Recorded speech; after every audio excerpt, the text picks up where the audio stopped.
बेटा पायल के हाथ में है एक सब्जी का नाम। आप सब लोग सब्जी खाते हो ना, वो नाम आपको पहचानना है। जो पहचान लेगा वो रहेगा विजेता। चलो युवानी।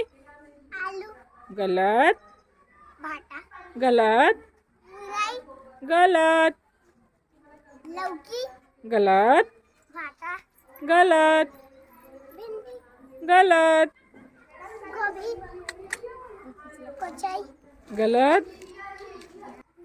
भाटा, गलत, आलू, गलत। सोचो सोचो सोचो। मुरई, गलत, गाजर, गलत, आलू, भिंडी, गलत, लौकी, गलत, आलू, मखना, मुनगा। एकदम सही था।